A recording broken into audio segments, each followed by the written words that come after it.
भाई इसमें हम चीनी लेखक, प्राचीन इतिहास चीनी लेखक के बारे में बता रहे हैं कि चीनी लेखक भारत में कब आए और कौन कौन थे। चीनी लेखक चार थे, कौन? फहियान, संयुगन, हेनसांग और इतिसिंग। ठीक है, चीनी लेखक चार थे, इन्होंने भारत में आया। ठीक है, कब आए? ध्यान दीजिए, किसके शासनकाल में आए? ध्यान दीजिए कि फहियान जो है चंद्रगुप्त मौर्य यानी कि चंद्रगुप्त द्वितीय के दरबार में भारत आया था। चंद्रगुप्त द्वितीय के दरबार में भारत आया था और यह 14 वर्षों तक यहाँ पे रहा। कौन रहा? फहियान। फहियान पूछा जा सकता है कि फहियान किसके शासनकाल में भारत आया था या किसके दरबार में भारत आया था? चंद्रगुप्त द्वितीय के दरबार में भारत आया था।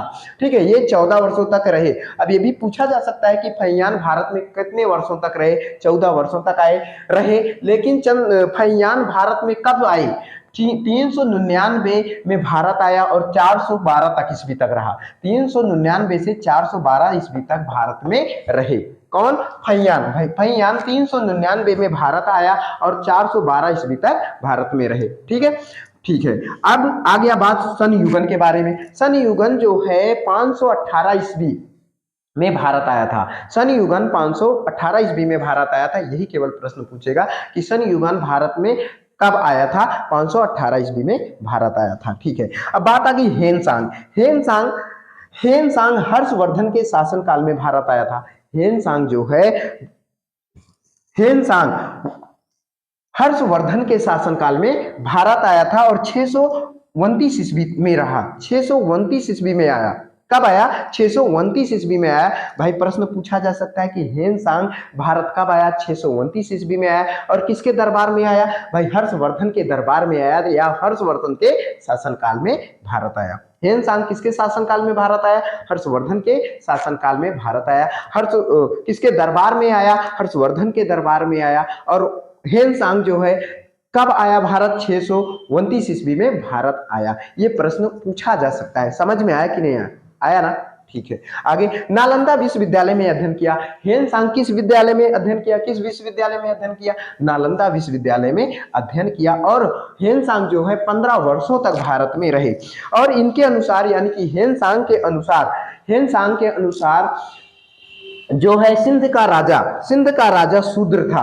हेनसांग जो है, हेनसांग के अनुसार किसके राजा? हेनसांग के अनुसार सिंध के राजा कौन थे? शूद्र थे। और हेनसांग ने जो भ्रमण किया, इसको किन नामों से जाना जाता है? सियूकी के नाम से प्रसिद्ध है। भाई प्रश्न पूछा जा सकता है कि हेनसांग के भ्रमण को किस नाम से जाना जाता है? किस नाम से प्रसिद्ध है? सियूकी के नाम से प्रसिद्ध है। ठीक है, अब बात यह हो गई कि हेनसांग के अनुसार सिंध का राजा किसे माना जाता था? तो शूद्र को सिंध का राजा माना जाता था। सिंध का राजा शूद्र को कहा जाता था। किसके अनुसार? हेनसांग के अनुसार। टॉपिक बढ़िया है, लिख लीजिए। फिर आगे है हेनसांग बुद्ध की प्रतिमा। हेनसांग जो है बुद्ध की प्रतिमा के साथ साथ सूर्य एवं शिव की प्रतिमा की भी पूजा की थी। हेनसांग जो है किसकी पूजा की थी? बुद्ध की प्रतिमा के साथ साथ सूर्य एवं शिव की भी प्रतिमा की पूजा की थी। ठीक है, हेनसांग के समय नालंदा विश्वविद्यालय के कुलपति कौन थे? नालंदा विश्वविद्यालय के कुलपति आचार्य शीलभद्र थे। नोट कर लीजिए, अच्छा टॉपिक है। हेनसांग के समय नालंदा विश्वविद्यालय के कुलपति कौन थे? आचार्य शीलभद्र थे। समझ में आया? ठीक है, विश्वविद्यालय मतलब ये जो नालंदा विश्वविद्यालय है हेनसांग के समय में किसके कारण प्रसिद्ध था? बौद्ध दर्शन के कारण प्रसिद्ध था। बौद्ध दर्शन के लिए प्रसिद्ध था। समझ में आया? प्रश्न पूछ सकता है कि हेनसांग के समय नालंदा विश्वविद्यालय किसके लिए प्रसिद्ध था? तो बौद्ध दर्शन के लिए प्रसिद्ध था। किस दर्शन के लिए प्रसिद्ध था? बौद्ध दर्शन के लिए प्रसिद्ध था। समझ में आया? बहुत अच्छा टॉपिक है, सवाल पूछा भी जाता है क्वेश्चन में, एग्जाम में, प्रश्न में, कॉम्पिटिटिव एग्जाम में प्रश्न पूछे जाते हैं। भैया नोट कर लीजिए, आपको विस्तार से नहीं बताया, पूरा एकदम निचोड़ है ये, ध्यान दीजिए। यहाँ इसके बाहर कहीं नहीं पूछेगा। और इतिसिंह, और ऐसा है नहीं कि मेरे पढ़ाने से, मेरे समझाने से आपकी समझ में ना आए, ये गारंटी करता हूं। कमेंट में बताइएगा समझ में आ रहा है कि नहीं आ रहा है। तो इत सिंह बाबू आ गया बात चौथा, जो चीनी यात्री था, लेखक था इत सिंह। इत सिंह जो था 672 ईस्वी में, 672 ईस्वी से 695 ईस्वी तक भारत में रहा। यानी कि भाई 672 ईस्वी में भारत आया, ठीक है, 695 ईस्वी में ईस्वी तक रहा। कहा, कौन था? इत सिंह। इत सिंह भारत कब आया? 672 ईस्वी में भारत आया और कब तक रहा? 695 ईस्वी तक रहा, ठीक है, भारत में रहे। और सातवीं, ये कब आया? अभी भाई उसमें दे दिया जाएगा, सवाल दे दिया जाएगा, सातवीं शताब्दी, 8वीं शताब्दी ऐसे करके दे दिया जाए तो ये भी आपके लिए सुटेबल है कि 7वीं शताब्दी के अंत में भारत आया था। किसके अंत में? 7वीं शताब्दी के अंत में भारत आया था। इत सिंह जो है 7वीं शताब्दी के अंत में 672 ईस्वी में भारत आया और 695 ईस्वी तक रहा, ठीक है।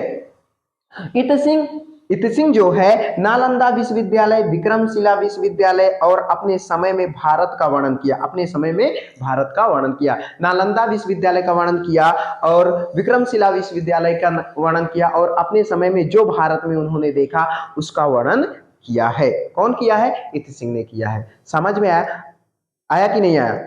लिख लीजिए, नोट कर लीजिए। और अच्छा लगी हो तो वीडियो ना ज्यादा से ज्यादा शेयर कीजिए, आपका सपोर्ट के बिना हम कुछ नहीं कर सकते, ठीक है। आप अपना सपोर्ट कीजिए और कमेंट कीजिए। नए लोग चैनल को सब्सक्राइब करना मत भूलिए, बेल आइकन जरूर दबाइएगा जिससे कि नया नोटिफिकेशन आप तक पहुंचता रहे। और बताइए, कमेंट में जरूर बताइए कि अच्छा समझ में आया है कि नहीं आया है। मैं ऐसा नहीं है कि मेरे समझाने से नहीं समझ में आएगा, एक एक टॉपिक बढ़िया से समझ में आया होगा। नोट कर लीजिए, लिख लीजिए, मुझे आशा है कि आपको जरूर आया होगा। आप कमेंट में बताइए।